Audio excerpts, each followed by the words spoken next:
La terapia gestal, más que un proceso terapéutico, digamos en sí mismo, es una filosofía de vida. Entonces, la terapia, una sesión terapéutica desde la Gestalt la podemos implementar, digamos, cambiársela al consultante desde la vivencia. Mucho trabajamos desde en el aquí y el ahora, ¿verdad? Entonces es mucho ejercicio vivencial, mucha práctica vivencial para que la persona logre experienciar lo que le está pasando, que logre darse cuenta qué es lo que me pasa, de dónde parte, de dónde viene la raíz, muchas veces de la matriz infantil. Entonces se trae ese acontecimiento, ese suceso o eso que la persona tiene un asunto inconcluso y se trabaja en la sesión. Entonces se trabaja en el aquí y el ahora, como llamamos nosotros. Esto trabajándolo desde la persona, se le hace énfasis en trabajar en una comprensión y una manera de expresión desde la asumiendo su responsabilidad para que vaya desarrollando la habilidad de lo que le pasa. Entonces se trabaja mucho en que se refiera al yo, porque por lo general los pacientes o nosotras las personas hablamos mucho del uno. Es que uno cuando está triste, entonces se le hace ver al consultante, repítelo y dilo, cuando yo estoy triste, porque esto es hacerlo responsable y que haga conciencia de lo que le está pasando en el aquí y el ahora, de aquello que vivió allá. Pero entonces se trabaja de esa manera. Entonces es un recurso que podemos utilizar, digamos, muchas técnicas que llamamos las técnicas gestálticas. Están las técnicas supresivas para suprimir mucho los debeísmos, los acercadeísmos, porque la persona vive muy plagada, muy llena de introyectos que se infundaron desde la temprana infancia y que los ha ido, digamos, los tragó, no los digiere, sino que sigue actuando con los mandatos, creencias familiares, sociales, y entonces pierde la noción del sí mismo y se diluye en el otro. Por eso hablamos mucho del uno. También están las técnicas expresivas para que exprese mucho lo que le está pasando. Puede ser con técnicas de frases incompletas, técnicas escritas. También es mucho con recurso creativo, dibujo, pintura, arcilla, sueños, los sueños, el trabajo de los sueños, el trabajo de la integración de la polaridad, que es la parte medular de un proceso terapéutico. Y luego están las técnicas integrativas. Son 3 tipos de técnicas que utilizamos en terapia gestal. Habemos terapeutas que somos más dados a trabajar de lo que va surgiendo en el proceso. Hay otros que son más cuadrados, digámoslo así, más ortodoxos. Entonces, sigan mucho el ritmo, digamos, y el ciclo de lo que pueden ir indagando en el proceso con base en las técnicas que van utilizando. Yo, digamos, la silla vacía la utilizo más de otros recursos terapéuticos que la mayoría de las personas, digamos, en el sentido de que puedo hacer uso de los muñecos sistémicos, puedo hacer uso del genograma, la línea de vida, la caja de arena, o sea, un montón de recursos que hay para que la persona, digamos, lo vaya trabajando y desde ahí hacemos esos diálogos interiores que es tan importante trabajar dentro de la sesión. Siempre procuramos que la persona establezca ese diálogo interior con partes suyas que están en sombra y de ahí detona la neurosis, o también también reconciliar, digamos, asuntos inconclusos con la desde el inicio. La terapia gestal no considera a la persona enferma, ¿ok? Desde ahí. No consideramos que los consultantes, además, no les decimos pacientes, les decimos consultantes o clientes, porque no están enfermos, sino lo que sucede es que son personas que tienen asuntos inconclusos o necesidades insatisfechas, que eso es lo que le está prodigando el malestar. Y este malestar se da cuando se da esta fricción entre las polaridades, porque todos somos polares. Entonces, mucho por eso les hablaba del trabajo de los diálogos interiores y demás, porque es esta reconciliación, esta más que todo integración de la polaridad, que eso es lo que se persigue en la terapia gestal, que la persona logre integrar esa parte que rechaza de sí mismo o que desconoce y que lo ve en los otros, entonces proyecta en los otros asuntos que no ve. Entonces trabajamos lo obvio, le damos mucha importancia a lo obvio, porque lo obvio es lo que no vemos.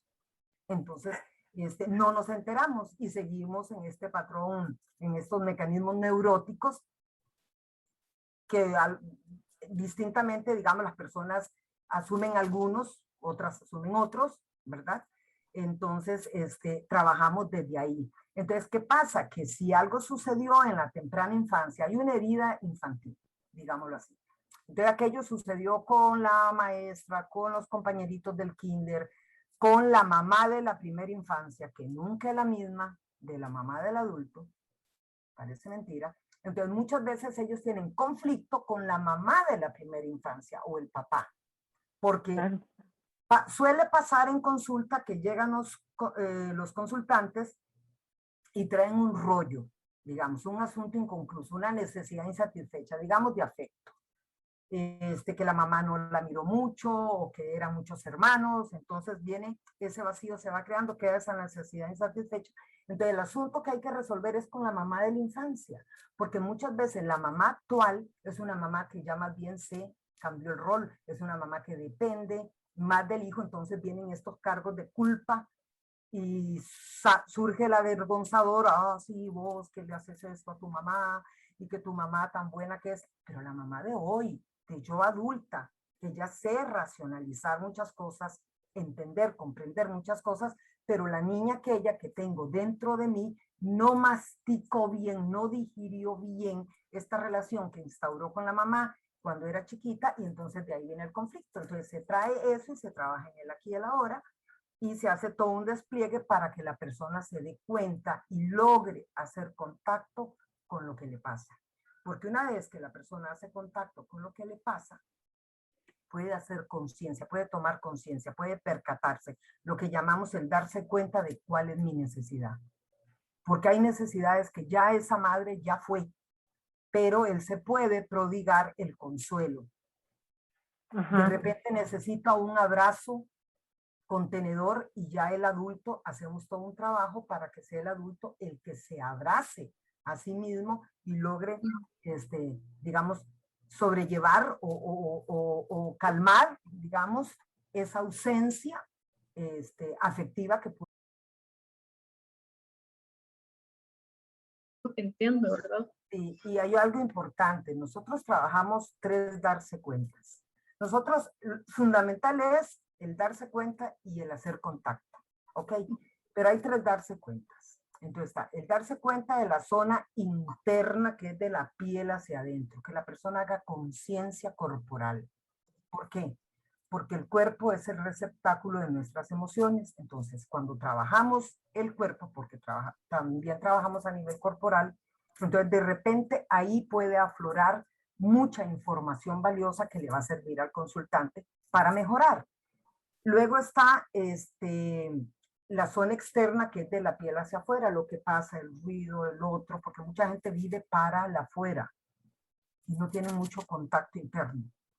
Y luego está la otra zona del darse cuenta, que es la zona de fantasía, que tiene que ver con nuestros pensamientos, con estas personas que viven, como dijiste, Vanessa, en el pasado o que viven a futuro, en una proyección, pero no viven en el aquí y el ahora, en el momento presente.